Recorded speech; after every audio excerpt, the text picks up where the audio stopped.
சிவபெருமான் பிரம்பால் அடிவாங்கின கதை தெரியுமா உங்களுக்கு? வாருங்கள் கேட்கலாம்.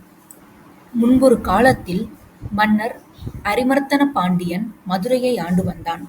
அப்போது மாணிக்கவாசகர் அழைத்து வந்த குதிரைகள் அனைத்தும் நரிகளாக மாறியது. எனவே கோபமடைந்த மன்னன் வைகை ஆற்றில் கொதிக்கும் மணலில் நிற்க வைத்தான்.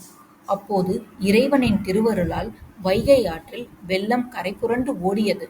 இதனால் மதுரை அழியும் அபாயம் ஏற்பட்டது. எனவே வீட்டுக்கு ஒருவர் மண் சுமந்து வைகை கரையை வலுப்படுத்த வேண்டும் என்று மன்னன் ஆணையிட்டான். மதுரை நகரின் கீழ்த்திசையில் வசித்து வந்த பிட்டு விற்கும் மூதாட்டி வந்திக்கு குழந்தைகள் இல்லை. எனவே வைகை கரையை வலுப்படுத்த யாரை அனுப்புவது என்று மூதாட்டி யோசித்துக் கொண்டிருந்தாள். அப்போது அடியவருக்கு அருளும் இறைவன் வந்திக்கும் அருள் செய்ய எண்ணினார். அதன்படி அவர் கூலி ஆளாக வந்தியிடம் வந்து சேர்ந்தார். மூதாட்டியிடம் கூலியாக பிட்டை பெற்றுக் கொண்ட இறைவன் மண்வெட்டியுடன் வைகை நதிக்கு சென்றார்.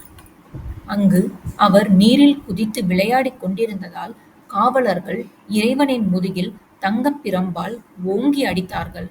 அப்போது இறைவன் மீது பட்ட பிரம்படி மன்னன் உட்பட உலக மக்கள் அனைவர் மீதும் விழுந்தது. அதன் பிறகு மாயமான இறைவன் வானத்தில் மீண்டும் தோன்றி வந்தி மூதாட்டிக்கு அருள் புரிந்து அவளை வானுலகம் அழைத்து சென்றார்.